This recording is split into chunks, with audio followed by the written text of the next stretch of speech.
안녕하세요. 한국외대 프랑스학과 구태경입니다. TRTL 수업 과제로 멋진 신세계 발표하겠습니다. 멋진 신세계는 영국 작가 울더스 헉슬리가 쓴 디스토피아 소설입니다. 디스토피아는 유토피아의 반대어인데요. 어디에도 존재하지 않는 가상의 나라라는 점은 유토피아와 같지만 유토피아는 가장 이상적인 나라를 그린 반면 디스토피아는 가장 부정적인 세계를 픽션으로 그림으로써 현실을 날카롭게 비판하는 문학 작품 그리고 그러한 사상을 일컫습니다. 멋진 신세계는 조지 오웰의 1984와 함께 디스토피아 소설의 고전으로 평가받습니다.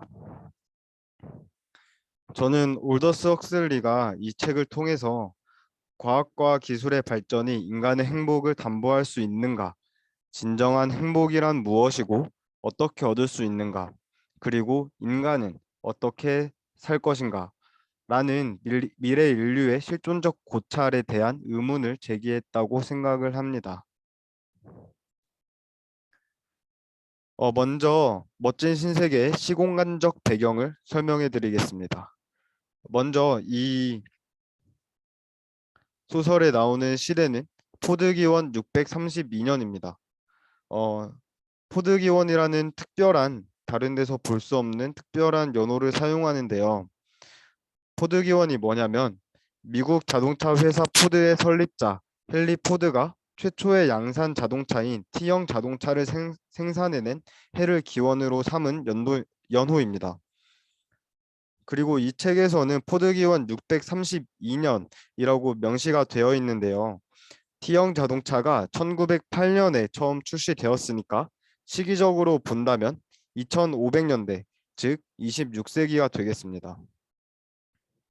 이 세계에는 국가가 단 하나 있습니다. 바로 월드 스테이트 세계국입니다.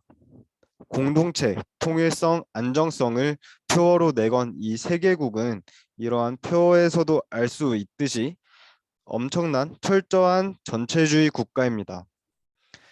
전체주의는 개인인 전체 속에서 비로소 존재 가치를 갖는다라는 생각을 베이스로 해서 절대적으로 강력한 국가 권력이 국민을 통제하는 사상 그리고 그러한 체제를 일컫습니다. 따라서 세계국에서는 개인은 국가를 위해 존재하고 국가는 개인의 모든 것을 통제합니다. 사회 안정을 표방하며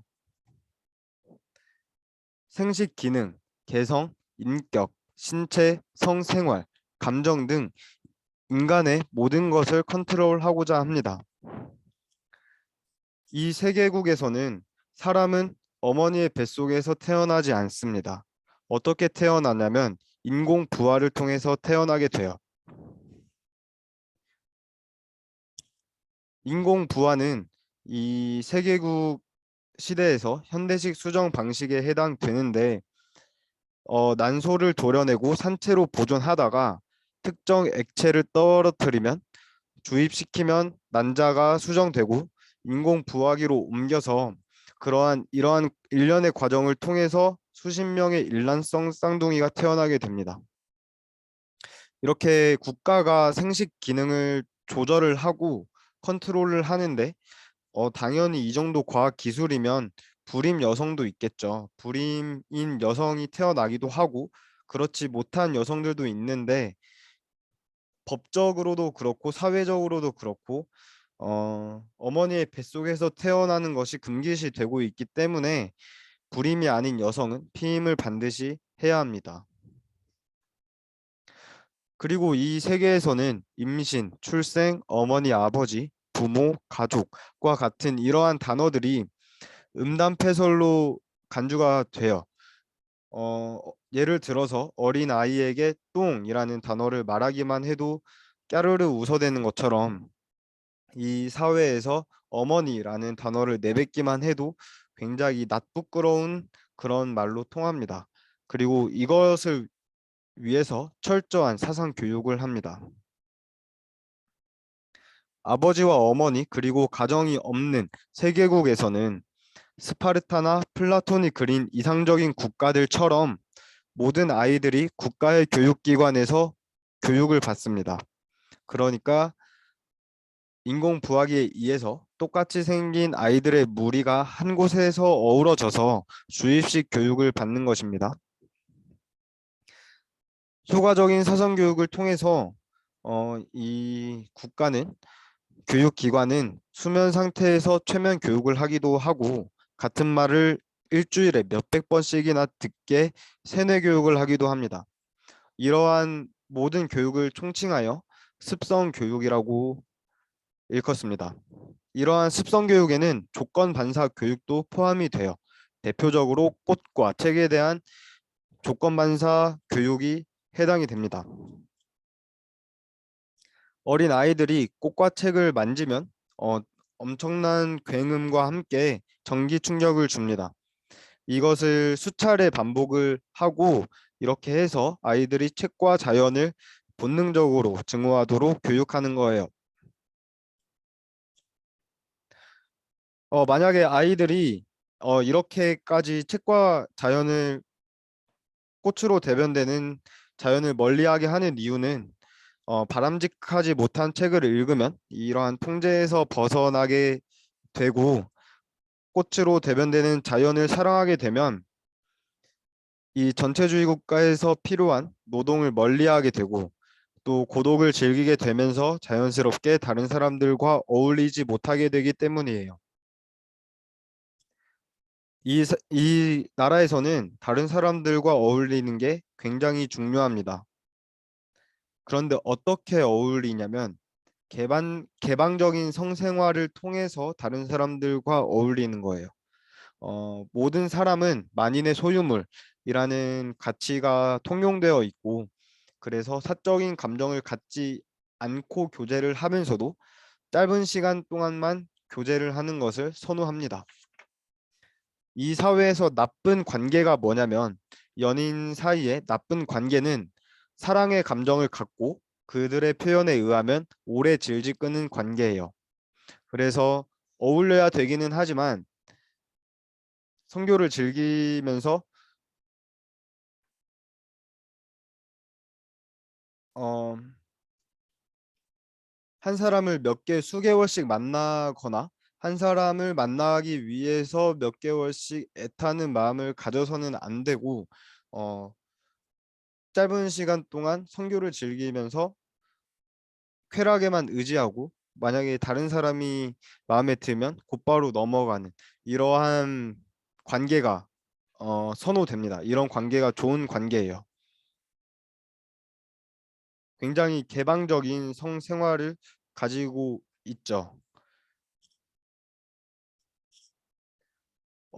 여기서 국가는 개인의 감정 또한 컨트롤합니다. 이러한 컨트롤은 소마라고 부르는 약과 함께 진행이 되는데 소마는 일종의 도취제, 최면제, 환각제의 역할을 합니다. 이 소마를 복용하게 되면 걱정, 근심, 불안, 분노, 우울함과 같은 네거티브한 감정들로부터 벗어나게 돼요. 그래서 이 책에 많이 언급되는 말인데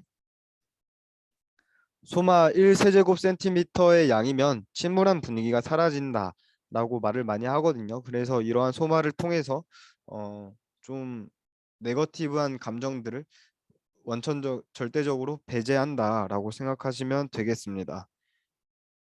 이렇게 육체적인 욕망이 있을 때 바로바로 해결을 하고 조금이라도 네거티브한 감정을 못 견뎌 하는 이러한 행태는 어, 일종의 어린아이와도 같다고 할 수 있어요. 그래서 유아 행동 규범이라고도 하는데 물론 절제를 하면서 어른일 때도 있어요. 근데 그럴 때는 단지 일할 때만 절제하고 기다리면서 어른이고 정서적인 면에서는 감정, 욕망 등 1차원적인 욕구만을 충족하는 아이들처럼 행동하게 됩니다. 그리고 이러한 것을 국가 교육기관에서 주입시켜요.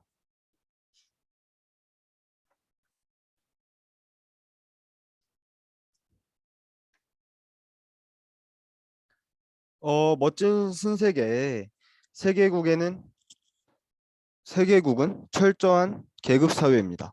엡실론, 델타, 감마, 베타, 알파 오른쪽으로 가면 갈수록 계급이 높으면 하는 업무나 여행 가능 장소의 폭이 엄청나게 늘어나게 돼요. 그래서 여행 가능 장소로는 대표적으로 야만인 보호구역을 꼽을 수 있겠죠.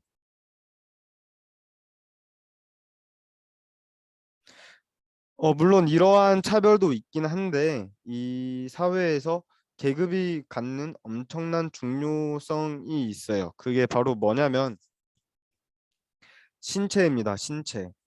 계급이 낮은 사람들은 어릴 때, 아기 때 산소를 더 적게 공급을 받아요. 산소를 적게 공급을 받게 되면 두뇌나 신체에 영향이 갈 수밖에 없거든요. 그래서 계급이 낮은 사람들은 두뇌가 두뇌에 영향이 많이 가서 정상적인 사고를 할 수가 없거나 아니면 비정상적인 신체, 그러니까 장애를 갖게 되는 경우가 꽤 많아요. 그리고 만약 그렇지 않다 하더라도 다른 계급의 사람들보다 왜소한 특징을 띱니다. 이 사회에서는 육체의 크기가 곧 사회적 우월성을 나타내기 때문에 왜소함이라고 한다면 전형적인 하층 계급을 상징하게 되었어요. 여기까지 알고 줄거리로 넘어가겠습니다. 먼저 주인공으로는 버나드 마르크스, 헬르몰츠 왓슨, 레니나 크라운, 존 이렇게 네 명을 꼽을 수 있을 것 같아요. 그 중에서도 일단 버나드 마르크스가 굉장히 중요합니다. 왜냐면 버나드 마르크스는 알파 중에서도 알파 플러스의 계급이에요. 그러니까 굉장히 지위가 높은 사람이죠. 하지만 버나드 마르크스는 왜소한 체격을 가지고 있어요. 평균 알파 사람들보다 8cm가 작고 몸이 여리여리해서 평균적인 감마랑 이 신체 크기가 비슷합니다. 그래서 버나드는 왜소한 체구 때문에 괜히 소심하고 주눅이 들어 있어요. 그래서 이런 콤플렉스 때문에 외톨이가 되었어요. 스스로 외톨이가 되기도 하고 그래서 더욱 더 이상해 보이는 거죠. 버나드는 이러한 자기의 콤플렉스 때문인지 외톨이가 되었고 굉장한 고독감을 느낍니다. 고독감을 느끼면서 원래 고독감은 이 사회에서 절대로 용납될 수 없는 감정이거든요.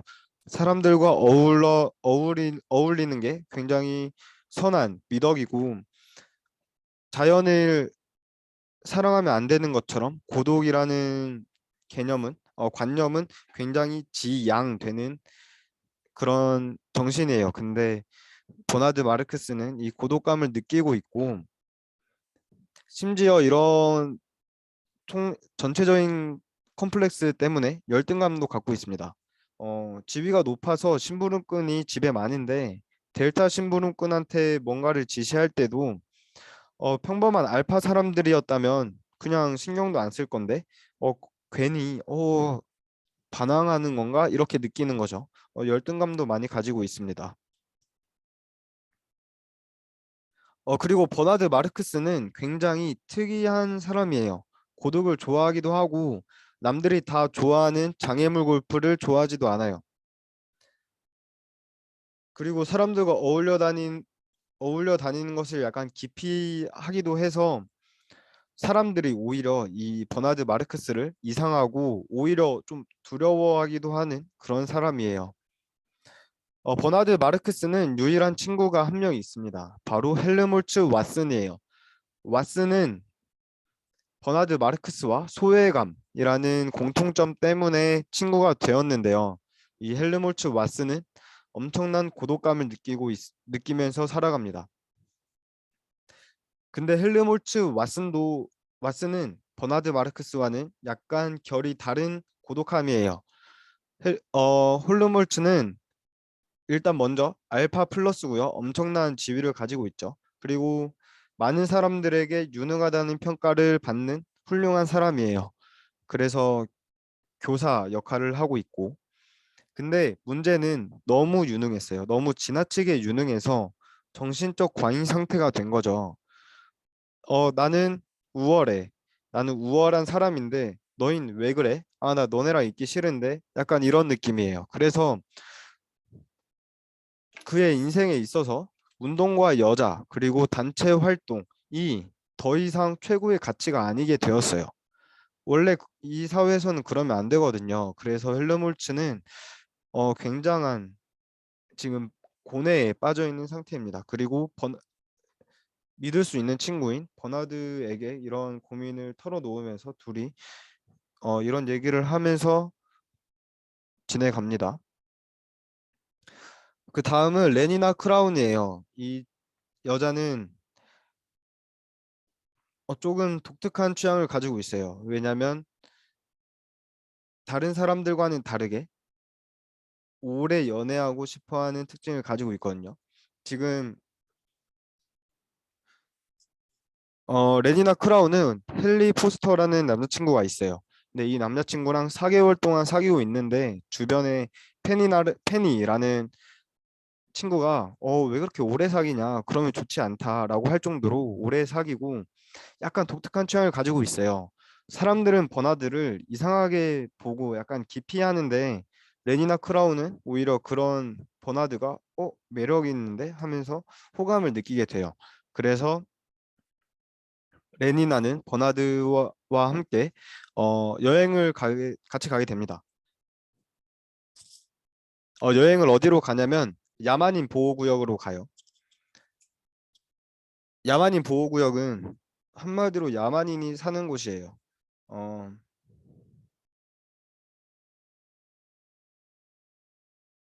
이 세계국을 문명이라고 보고 그렇지 못한 사람들을 야만인이라고 보는 건데 이게 한마디로 말하면 이 사회가 이렇게 되기 이전 그러니까 이 영상을 찍고 있는 저와 보고 있는 여러분들이 같이 살고 있는 지금 2022년의 지금을 말하는 거죠.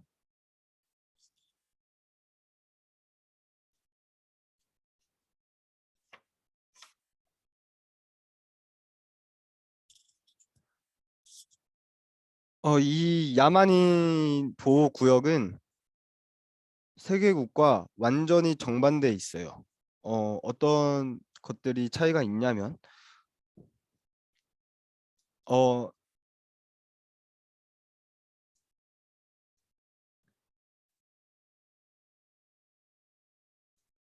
세계국은 모든 사람은 만인의 소유예요. 하지만 이 야만인 보호구역에서는 어느 누구도 2명 이상의 소유가 되어서는 안 돼요. 그러니까 연애는 무조건 한 명과 결혼도 무조건 한 명과 동시에 여러 명 안 된다. 그리고 신세계에서는 인공 부화기로 태아가 수정되는 반면 이 여기서는 아이를 직접 낳고 문명은 살균인 반면에 야만은 오물이나 쓰레기, 먼지 이런 것들이 넘쳐나고 길거리에 개들도 많이 다녀요. 그리고 세계국에서는 호르몬을 조절해 가지고 평생 젊음을 유지하면서 살아요. 한 60 정도에 죽는다고 치면 20살 정도의 나이에 얼굴과 피부를 가지고 있다가 60이 되면 갑자기 픽하고 죽는 거죠. 하지만 이 야만 구역에서는 노화 현상이 그대로 있습니다. 점점 늙어가는 거예요. 피부도 주름이 지고 이도 상하고 이빨도 빠지고 하면서 노화 현상이 있습니다. 버나드와 레니나는 함께 아랍인 보호구역으로 갔다가 이러한 것들을 일련의 야만을 보고 조금 충격에 빠지죠. 특히 레니나는 뱀을 난생 처음 보고 길거리에 쓰레기와 오물, 개들과 파리떼가 있는 게 너무나도 싫었고 그리고 또 몇몇 늙은이들을 보고 엄청난 공포와 놀라움에 휩싸입니다. 그들은 살면서 늙은 사람을 전혀 보지 못했는데 늙은 사람을 보게 되니까 괴물 같아 보였던 거죠. 그래서 레니나는 소마를 급히 빨리 복용을 하고 싶었는데 결국에 그 소마를 휴게소에 놓고 와가지고 결국 못 먹어요. 그렇게 아무런 도움 없이 스스로 공포에 직면하게 되었습니다. 그러던 와중에 버나드와 레니나는 린다라는 사람과 존이라는 사람을 만나게 돼요. 먼저 여기 있는 존은 야만인인데 어머니 린다는 원래는 이 세계국 사람이었어요. 그러다가 여행을 왔다가 이 야만인 보호구에 여행을 왔다가 길을 잃어서 실종이 되었고 원래 피임을 했어야 됐는데 그리고 본인은 피임을 잘 했다고 주장을 했는데 이미 뱃속에 아이가 있었어서 존을 낳게 되었어요. 야만인 보호구역에서. 그렇게 해서 얘기를 많이 나누는데 버나드 마르크스는 존에게 왠지 모를 호기심 그리고 잘 끌렸어요. 왜냐하면 버나드는 이 사회 입장에서 보면 좀 특이한 사람이었고 자연을 좋아하는 사람이었거든요. 그러다가 어, 이 존의 아버지 린다의 남편 원래 남편은 아니었지만 이 존의 아버지가 자신의 상관인 어떤 부하본부 국장이란 걸 알게 되었어요. 토마스라는 사람의 국장 자기 상사가 존의 아버지라는 사실을 알고 이 본부국장을 견제 혹은 복수 같은 느낌으로 존을 신세계 세계국으로 데려가기로 합니다. 존은 굉장히 신나죠.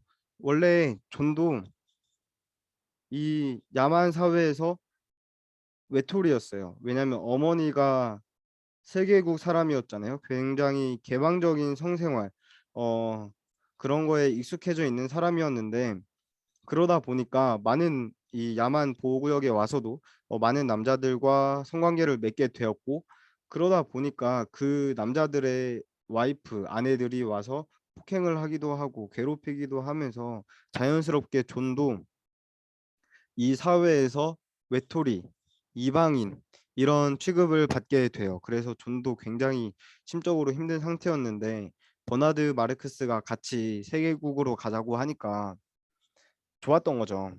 그래서 존이 이런 말을 해요. 오, 멋진 신세계요. Brave New World. 이렇게 해서 이 멋진 신세계가 이 책의 제목이 된 것 같고 이게 원래 셰익스피어의 템페스트라는 책에 나오는 구절이에요. 그러니까 원래 이 세계국에서는 책 읽는 게 굉장히 금지되어 있는데 이 야만 사회에서 존은 셰익스피어를 많이 읽으면서 책을 많이 읽고 셰익스피어를 좋아하게 됩니다. 그래서 많은 구절들을 암기하고 있어요. 이 책 내내 셰익스피어 대사들이 나오는데 그것들을 의미하는 것도 이 책을 읽는데 좀 포인트가 될 것 같습니다. 아무튼 그렇게 해서 버나드와 레니나는 존 그리고 존의 어머니 린다와 함께 세계국으로 돌아오게 됩니다. 그리고 이 사람들은 버나드와 존은 하루아침에 유명 인사가 되어요. 레니나는 약간 애매한 포지션이고 존의 어머니 린다도 야만 사회에서 오긴 했는데 원래는 세계국 사람이었잖아요. 그래서 약간 사람들의 호기심 포인트에서 부족했고 문제는 뭐였냐면 이 레니나가 늙었다는 거예요. 호르몬 관리를 받지 못해서 많이 늙었어요. 뚱뚱해지고 젊음을 상실해서 노쇠화가 많이 오고 이가 빠지고 얼굴에 반점들이 얼룩덜룩 있고 이러한 상황에서 굉장히 추해 보였던 거죠, 린다가. 그래서 사람들이 이 야만인이 궁금한 사람들이 린다는 멀리하게 되었고, 린다도 세계국에서 소마를 계속 복용하면서 살고 있었는데 어 갑자기 하루아침에 아무런 도움 없이 모든 네거티브한 감정에 직면을 해야 했잖아요. 적응하기 굉장히 힘들었겠죠. 그래서 세계국에 돌아오자마자 소마를 미친 듯이 복용을 합니다. 어 하루 권장량을 지나치게 넘어서 뭐 하루에 20g씩 복용을 할 정도로 사실상 중독되었다고 봐도 무방할 정도로 그렇게 하게 됩니다. 그래서 집에 틀어박혀 가지고 계속 방에 틀어박혀서 계속 소마만 복용을 하고, 이 책의 표현으로는 시공간에서 벗어났다라고 표현을 하기도 합니다. 그만큼 많이 의존증이 심했다는 걸 알 수 있죠. 반면에 존은 많은 사람들이 모든 사람들이 보고 싶어 했어요. 완전 야만의 사람이었고, 그래서 이 세계국의 관념에 반대되는, 세계국에 반대되는 그런 관념의 노예라고 볼 수도 있잖아요. 그래서 이 존에 대해서 엄청난 관심을 보였고, 존도 인기를 끌었고, 그리고 이 존을 직접적으로 데려온 버나드도 엄청난 인기를 끌게 됩니다. 그러니까 하루아침에 연예인이 된 거예요. 버나드는 많이 인기를 얻으니까 많은 사람들에게 존을 데리고 가서 보여주면서 많은 인기를 얻고, 그렇게 해서 컴플렉스를 극복하게 돼요. 왜소한 체격의 컴플렉스를 극복하고 많은 여자들을 안고, 많은 남자들도, 좀 고위층 사람들도 버나드에게 잘 보이려고 하죠. 그러니까 버나드는 본인이 약자였는데 강자가 되니까 자신이 환멸을 느꼈던 이 세계와 점점 타협을 하게 된 거예요. 근데 그럼에도 불구하고 동시에 비판의식 하나는 고수를 하고 있었어요. 그래서 많은 사람들이 버나드에게 아첨은 하지만, 비위 맞추고 아첨은 하지만, 뒤에 가서 아, 이 친구 계속 이러면 끝이 안 좋을 거야라고 뒷담도 많이 했습니다. 어, 버나드는 비판의식을 계속 고수했고 목적성에 관련된 책을 쓰는데 이게 출판 금지를 당해버려요. 이 목적성에 관한 이 글이 좋기는 하지만 잘못된 사상으로 빠지게 할 위험이 있다. 통제에서 벗어나게 할 위험이 있다라고 판단을 하고 책을 출판 금지를 시켰고, 그래서 버나드는 윗사람들에게 확실히 안 좋은 인상을 심게 남기게 됩니다. 그리고 헬레몰츠도 이 비슷한 시기에 이 고독감을 많이 느꼈어요. 그래서 이 고독에 관한 시를 쓰고 이 그 자작시를 학교 수업에서 아이들에게 낭송하게 됩니다. 근데 절대 있어서는 안 될 일이거든요. 시를 쓴다는 것 자체도 있어서는 안 될 일이지만 심지어 고독에 관한 책이다. 이거는 용납할 수가 없죠. 그래서 헬르몰츠도 윗사람들에게 찍혀요. 찍히게 됩니다. 근데 또 동시에 레니나가 존을 좋아하게 돼요. 존은 굉장히 잘생기고 뭔가 독특한 취향을 가지고 있는 레니나에게 끌리게 만든 거죠. 그래서 레니나는 존을 좋아하고 성관계를 맺고 싶어 하는데 하필 이 시기에 존이 신세계의 환멸을 느낍니다. 그러니까 이거는 진짜 행복이 아닌데 이런 데서 사는 것이 산다고 할 수 있을까? 라면서 환멸을 느끼게 되고, 그래서 결국 존이 버나드가 개최한 저녁 모임에 불참해요. 그냥 방문을 걸어 잠그고 아예 안 가버리는 사태까지 일어나는데, 이때 버나드는 윗사람들에게 와장창 깨져요. 모든 신뢰를 잃어버리고 왜 안 데리고 왔냐? 너 나한테 오라고 해놓고 안 데려온 거니? 부터 시작해서 어, 이 한 번의 사건으로 모든 신뢰를 잃어버리고 완전 욕바지가 되어버려요. 그러니까 다시금 컴플렉스를 가진 버나드로 돌아가게 된 거죠. 그래서 존은 혼자 많이 이렇게 만든 존은 굉장히 힘들었잖아요.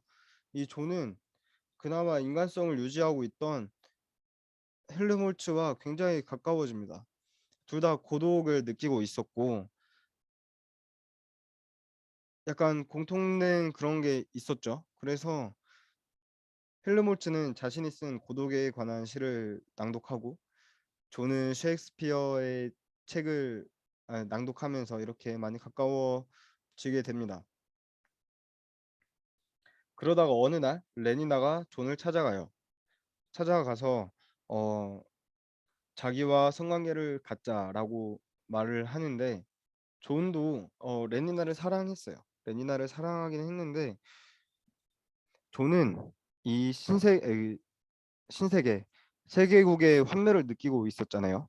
그러니까 단순 육체적 사랑에서 그치지 않고 진정한 마음의 교감, 사랑, 그리고 이 영원함 요거를 원했던 거죠. 그러니까 사랑하면 정신적 교감을 하고 이 사랑의 대화를 나누고 결혼까지 하자 이거를 원했는데 레니나는 약간 독특한 취향을 갖고 있긴 해도 전형적인 세계국 사람이었어요. 그래서 이러한 존을 이해하지 못했어요. 이 육체적 관계를 안 하려고 하는 존을 이해하지 못했고 영원을 말하는 존을 이해하지 못했어요. 그렇게 그런 레니나를 보면서 존은 아 사랑은 하지만 환멸을 느끼네. 그러니까 애증의 감정을 갖게 돼서 오히려 이 레니나에게 분노를 표출하게 되기까지 이릅니다. 애증의 감정이 너무나도 컸던 거죠. 그러다가 어느 날 존의 어머니 린다가 사망을 하게 됩니다. 이 병원에서 실려가서 사망을 하게 되는데 존은 당연히 슬펐죠. 왜냐면 존이 어머니에게 상처를 준 적도 몇 번 있었거든요. 물론 어린 나이 때이긴 했는데 존이 어릴 때 어머니가 다른 남자와 몸을 섞고 있으니까 분노에 휩싸여서 그 남자를 칼로 찌르기도 하면서 어머니에게 상처를 줬었어요. 그런 미안함도 있고 당연히 사랑하는 어머니가 돌아가시니까 슬프고 해서 이런 고뇌에 빠져 있었는데 지나가던 사람들은 그저 린다의 죽음을 흥미거리로만 인식을 했어요. 저 사람 죽었어요? 하면서 와서 구경하고 되게 동물원의 원숭이 보듯 취급을 하니까 존은 굉장히 어 소위 말해서 현타가 온 거죠. 많이 상실도 하고 비참하기도 하고 그랬을 텐데 그때 이 존의 머릿속에 계속 들려오는 노랫소리가 있어요. 이것도 셰익스피어의 책 중에 한 책에서 나오는 구절인데 얼마나 훌륭한 인간들이 이곳에 존재하는가. 인간은 얼마나 아름다우냐. 오 멋진 신세계여. 라면서 이런 노래가 계속 버나드의 머릿속에 맴돌면서 버나드를 비웃습니다. 존은 이러한 흉악함, 냉소, 추악함, 더러움 이런 거에 역겨움을 느끼고 구역질을 느끼면서 결국에 폭발해 버려요. 존은 이 세계국의 그러니까 신세계 노예들에게서 자유를 해방하고 세상을 아름답게 만들어야 한다는 사명감에 사로잡힙니다. 이러한 사명감에 사로잡힌 존은 이 모든 것을 분출하기 시작하면서 경로에 휩싸여서 이 사람들을 구하기 위해서 엄청난 언변을 토하고 막 소리 지르면서 연설하고 이 소마가 들어있는 병들을 막 깨부수기 시작해요. 그래서 병원에서 완전 나쁘게 말하면 깽판을 치게 된 거죠. 이때 이 존의 보호자는 버나드였죠. 그래서 버나드에게 전화를 해서 헬르몰츠와 버나드가 같이 이 병원에 오게 돼요. 근데 여기서 헬르몰츠는 존과 함께 소마를 깨부수면서 동참을 합니다. 그러니까 이 고독을 느끼고 자연을 느낄 수 있는 권리를 달라라는 목소리를 같이 냈고, 버나드는 물론 같이 하고 싶은 충동을 느끼긴 했어요. 근데 결국 끝내 그러지는 않고 오히려 경찰에게 쟤네 말려야 된다고 할 만큼 이 친구와 존을 저버린 거죠. 이렇게 저버리게 됩니다. 결국에 이들도 붙잡혀요. 존과 헬름홀츠 그리고 버나드는 붙잡혀가지고 이 통제관에게 가서 같이 대화를 나누는데, 버나드는 자기가 좌천될까봐 아 살려주세요만 앵무새처럼 되돌이표 하다가 결국에 쫓겨나고, 헬름홀츠와 존 그리고 통제관 셋이 좀 진지한 대화를 나눕니다. 이 자유에 대해서 이 세계국에 대해서 많은 얘기를 하는데, 존과 헬름홀츠의 입장은 똑같았어요. 이거는 사는 게 아니다. 우리에게 이러한 행복은 필요하지 않다. 진정한 행복이 아니다. 그리고 통제관은 당연히 아 이러한 행복도 좋은 거 아니냐라고 말을 했겠죠. 그러다가 결국에는 결론은 불행해질 권리를 달라라는 걸로 마무리되고, 이 헬름홀츠는 좌천이 되어서 섬으로 가게 됩니다. 물론 버나드도 섬으로 좌천이 되긴 합니다. 어, 존은 헬름홀츠와 함께 같이 섬으로 가도 되냐고 통제관한테 문의를 했는데 통제관은 안 된다고 했어요. 그러니까 허락을 하지 않았어요. 실험을 더 해야 된다고. 여기는 과학 국가잖아요. 그래서 이러한 야만인, 그들의 입장에서 보면 이 야만인을 실험하는 기회가 흔치 않았고, 그래서 존을 떠나보내고 싶지 않았는데 존은 자유를 원하는 사람이니까 몰래 떠납니다. 몰래 떠나서 어떤 시골의 언덕 꼭대기에 있는 낡은 등대에 가요. 원래 등대에서도 오래 머물 생각이 아니었어요. 왜냐하면 이 등대 자체도 문명의 소실이니까. 근데 이 근처의 풍경, 뭐 해돋이, 백악 산등성이, 뭐 아니면 자작나무 이런 풍경들이 경치들이 너무 아름다워서 이곳에서 살게 됩니다. 저는 어느 날 이렇게 활을 깎고 있는데 자기가 노래를 부르고 있었다는 사실을 깨달아요. 그래서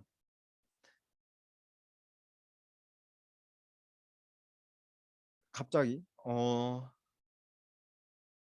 런던을 떠날 때 자신을 잊은 것은 아닌가, 자기가 결코 잊지 않겠다고 맹세했던 린다를 잊은 것은 아닌가, 이런 많은 생각들을 하게 되면서 괴로워합니다. 많이 괴로워하고, 이러한 고뇌와 괴로움이 어떻게 발현이 되냐면 스스로 채찍질을 하는 데까지 이르러요. 근데 존은 이 문명에서 떨어져 나와서 도망을 쳤지만 문명 사람들은 존을 역시 쉽게 편하게 살게 냅두지 않았습니다. 많은 기자들이 존을 찾아와서 인터뷰를 하고 막 계속 물어보고 막 귀찮게 해요. 그래서 존은 다 쫓아냈는데 어떤 촉감 영화의 회사의 한 유명한 PD가 몰래 존을 촬영해가지고 존이 힘들어서 스스로 채찍질하고 가시덤불에 가서 자해하고 이런 자해하는 모습들을 촬영을 해서 영화로 만들었고 엄청난 인기를 끌게 돼요. 존이 이 영화가 흥행하고 존이 즉각적으로 엄청난 인기를 끌게 되니까 무수히 많은 사람들이 갑자기 존이 있는 등대로 와가지고 막 존을 동물원의 원숭이 보듯 하는 거예요. 막 먹을 거 던지고 막 시끄럽게 외치고 이거 해달라 저거 해달라. 저는 굉장히 스트레스를 받았겠죠. 그러다가 군중이 갑자기 일제히 우리들은 채찍질을 보고 싶다라고 엄청나게 외쳐대기 시작했어요. 군중이니까 다 같이 우리들은 뭐 이렇게 했겠죠. 엄청 이런 말을 하다가 존은 굉장히 혼란에 휩싸였겠죠. 혼란 상태에 빠져 있다가 갑자기 레니나를 발견해요. 레니나는 존을 보고 눈물을 흘리고 있었는데 존은 갑자기 이 필름이 나갔다고 표현하는 게 맞을라나? 갑자기 이 감정이 복받쳐 오르면서 채찍으로 레니나를 마구 때리기 시작했어요. 막 엄청 후, 후려 갈기고 막 때리다가 그러고 실신을 하게 됩니다. 실신을 하고 다음날 일어나 보니까 그 전날에 있었던 게 다 기억이 나는 거예요. 내가 이랬었고 레니나를 때렸고 내가 사랑하는데 애증의 감정을 이겨내지 못해서 이렇게 때렸다라는 거에 많은 회의감, 상실감을 느끼고 결국에 자살을 하면서 이 멋진 신세계가 끝이 납니다.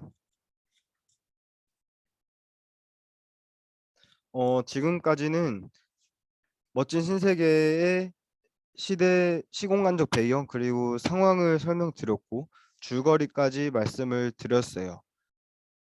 제가 사실 이 책을 읽기 전에 제 소감을 말씀드릴게요. 이 책을 읽기 전에 사실 많은 친구들이 정말 재미없다라고 말을 했어요. 그래서 저는 굉장히 좀 무서운 상태에서 이 책을 읽었는데 사실 저는 굉장히 재밌게 읽었어요. 굉장히 신선했거든요. 디스토피아라는 소설의 장르를 많이 읽어보지 않아서 그랬을지 몰라도 근데 그것만이 아닌 것 같고 저는 오히려 이런 현실 비판하는 책들을 좋아하진 않는데 많은 생각을 하게끔 하더라고요. 요새 제가 안 그래도 자유에 관해서 많이 생각을 하고 있어요. 이런 자본주의 사회에서 자유가 지속적으로 되면 결국에 어떤 일이 일어날까? 불평등, 자유가 없는, 오히려 불평등이 없는, 아니, 오히려 자유가 없는 불평등한 사회가 일어나지 않을까라는 생각을 하고 있던 찰나에 이 멋진 신세계를 읽게 돼가지고 많은 거를 느꼈습니다. 먼저 몇백 년이 지난 이 소설에서 말고 실제로 2500년에 우리 세계는 어떨까를 상상해 보는 계기가 되기도 했고, 그리고 또 이 책에 이런 말이 나왔어요. 통제관이 존과 헬르몰츠가 말하는 대목에서 나온 말인데, 근무 시간이 단축된다고 해서 행복해질까? 오히려 남는 시간에 휴식을 취해야 한다는 강박관념에 시달리지는 않을까? 이런 대목이 나오거든요. 그러니까 자유가 오히려 괴롭게 하지는 않는가라는 말인데 저도 많이 공감이 됐습니다. 이 부분에서 사르트르 그 프랑스의 장폴 사르트르는 이렇게 말했죠. 인간은 자유를 선고받았다. 인간은 그 자유에 응당 책임을 져야 한다. 하지만 그 자유로부터 자유롭지는 못하다. 반드시 자유를 받아야 한다. 그래서 부조리하다. 그러니까 자유가 있으면 책임을 져야 하고, 근데 이 자유와 책임이 강제되기 때문에 부조리하다는 건데, 이런 생각까지 이어지더라고요. 이 신세계에서는 행복이 행복을 느끼기 너무 좋은 환경이에요. 근데 이 행복이 진짜 행복인지는 약간 의문이죠. 불행해질 권리도 있는데. 근데 일단 표면적으로 생각하면 행복한 게 좋기는 한데, 근데 잘 모르겠습니다. 제가 아직 생각 정리가 잘 안 된 것 같긴 한데, 아무튼 정말 많은 생각이 떠올랐어요. 생각이 들었어요. 아, 그리고 제가 이 소설을 읽으면서 재밌게 느꼈던 건 락강 있잖아요. 락강이 무의식은 언어와 굉장히 관계되어 있다라고 말을 했어요. 이런 식으로 말을 했어요. 그러니까 무의식과 언어의 관계에 대해서 많이 이 중요성을 음, 무의식과 언어의 중요성을 강조하면서 그 자신만의 정신분석학을 이렇게 펼쳤잖아요. 저는 이 여기서 이 세계국에서는 마찬가지로 다른 것들과 마찬가지로 언어가 하나밖에 없어요. 뭐 한국어, 프랑스어 아무것도 없고 언어 하나밖에 없는데 결국에 이 국가에서는 언어의 다양성이 없습니다. 그러면 이 사람들의 무의식에서도 물론 언어가 이 언어의 다양성이 없다는 건 사람들의 무의식에 당연히 다양성도 없다. 뭐 이렇게까지 연결이 돼가지고 이렇게 물론 둘이 이렇게 커넥해서 물론 이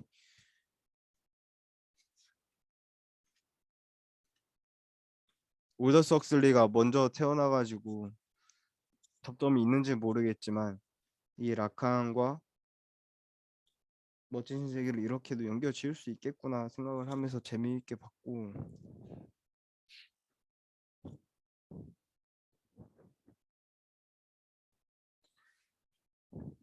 저번에 교수님께서 저에게 저희가 팀 프로젝트를 하는데 여쭤보신 적이 있어요. 인간 이런 불평등의 끝은 무엇일까? 저는 그때 장자크 루소의 인간 불평등 기원론을 예시로 들면서 말씀을 드렸거든요. 그래서 결국에 아까 말했던 거에 연상이 있는데 연장선에 있는데